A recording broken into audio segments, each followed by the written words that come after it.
What are one or two things that defense has to do well against an offense like Indiana's? Right. I'd tell you, number one is to be able to handle their tempo, Rich. They do a fantastic job. Kevin Wilson has done a really good job from when he was at Oklahoma to now being at Indiana, trying to run 90 to 100 plays a game. So you have to be able to get lined up, communicate properly, and handle the tempo. And then they have some really good skilled players. They have two good running backs, obviously a good quarterback that's playing well. A couple good receivers, good tight ends. So they get you into situations where you're going to have to make plays in space, and so handling the tempo and being able to tackle in space and not give up a ton of X plays, explosive plays is a big part of the game plan. Mark Brennan of Fight on State here with our weekly Bill O'Brien press conference wrap, joined as usual by Greg Pickel of FOS. Greg, big news out of this press conference as far as I'm concerned. Bill O'Brien starts with the injury report. Mike Hall will be back in action. Mike Hall will be back in action this week, and we had heard he was probable, he was possible, then he'd show up in street clothes. Now he's off the injury report. He's going to play. It sounds like he's going to be back to 100%, or at least close to it as you can possibly be, coming back from this knee injury that he was dealing with. So I think it's really big to get him back. Of course, the other injury news, Ryan Kaiser is indeed out. The safety was first reported to be out during O'Brien's Thursday radio show last week. He will indeed be out. So it'll be interesting to see, how this shifts things. Obviously, Stephen Agapong, a safety, had to bump up when Mike Hall was out. Now will he slide back with Ryan Kaiser out? That's the question. And Justin Valley spoke after Bill O'Brien on Tuesday today and also said, obviously he's still taking backup safety reps as well. But otherwise, everyone's healthy. Yeah, it was I don't know if Bill was trying to sneak the Kaiser thing past us, right. Because he came out, opened up with his injury report as he usually does, right. and didn't mention Kaiser, or he may have just honestly forgot. Sure. At this point of the season, he's probably so focused on getting the team prepared for Indiana that maybe he, that one kind of Sure. slipped his mind. Kaiser is going to hurt because he's a guy who I thought played extremely well against Kent State, but getting Hull back to me is just huge. This is your best cover linebacker. Yep.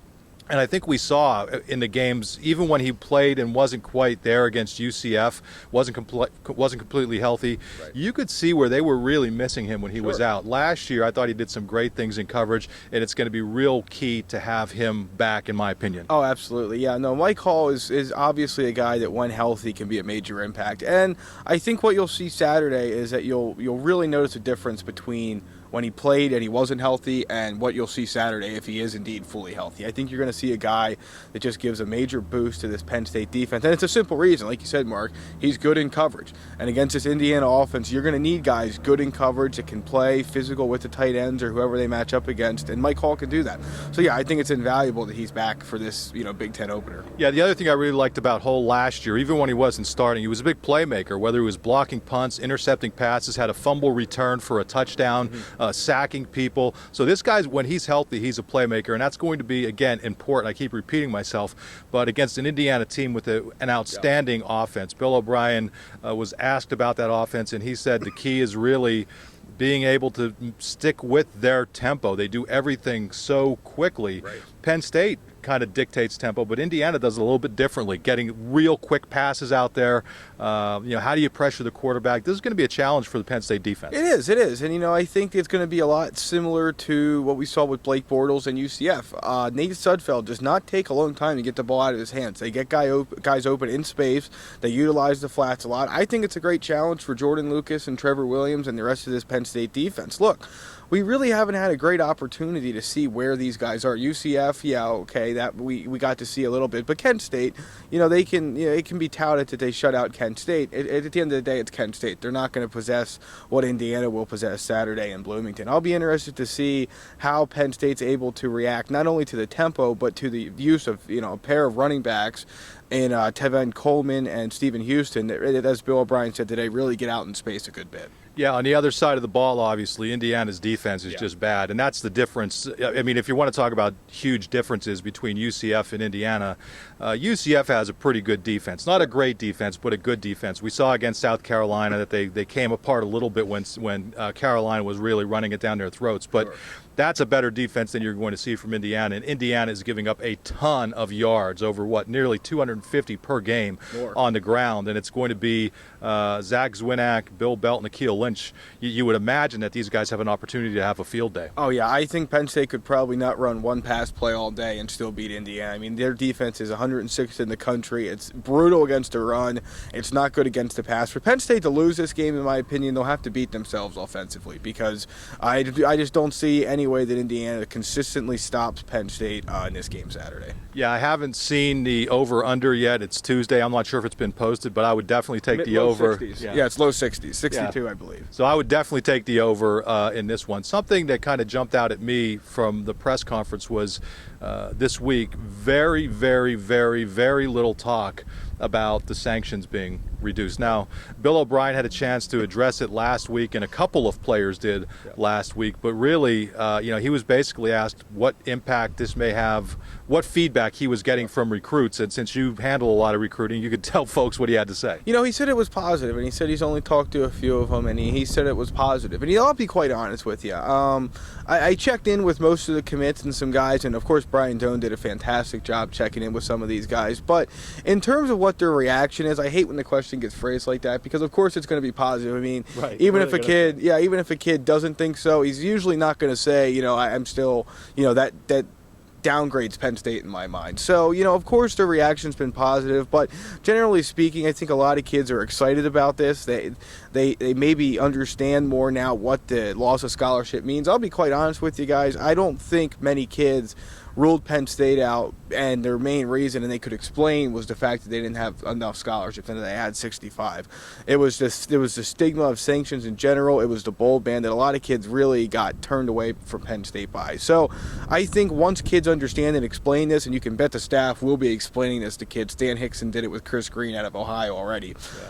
They're going to be more receptive and appreciative of what Penn State got back from the NCAA. Yeah, and the other thing, we won't get into it here, but I think the thing that everybody's going to have to really pay attention to now is what other players this brings into, what other recruits are now in play for Penn State, whether they've committed elsewhere, right, or whether they haven't made up their mind, but now Penn State has more flexibility to go out and get more players at a particular position. Bill O'Brien also said that you could ask the players about the sanctions, but I don't think you're going to get any answers, and we knew that last week. Yeah, no, they were all very not receptive to mentioning that last week, Sam Ficken especially so.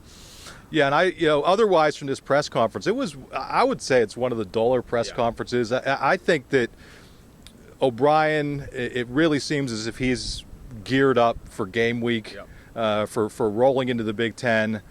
Came off a bye. As Zach Zwinnak said, that was good for everybody to get healthy, but didn't seem as if it was that big of a deal. Bill O'Brien did say he had to sit through a 4-hour Little League game with his son. I know that from watching softball games over the weekend, and that he did get a chance to watch some football.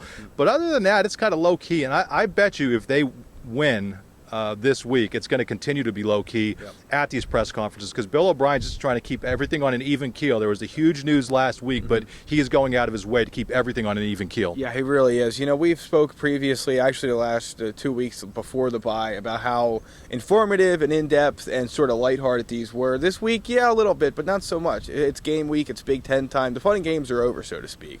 I think he realizes it's time to not only, get this season really kicked into gear, but it's also not time to celebrate, and a big reason for that is Penn State gained nothing for this 2013 team by getting more scholarships for 2014. It's a big win. It's big for the program in the future, but he said it last week. It doesn't help this year, so why continue to bring it up, even though we undoubtedly in the media will.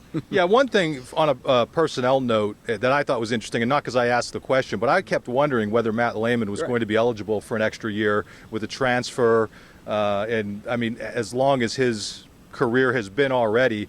And Bill O'Brien basically said they're not sure. I mean, it's such a complicated thing that they're going to have to work that out. He would love to get the big tight end back who blew out his knee against Syracuse.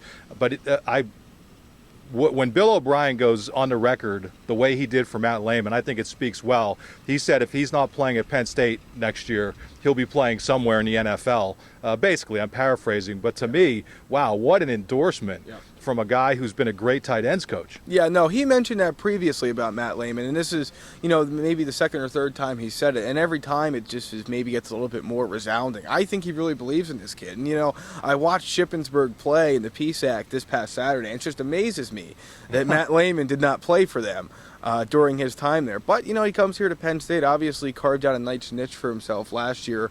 Won't be able to this year, but he's definitely a guy to keep an eye on, and I think that they'll probably exhaust every avenue they can to try and have him back here next year.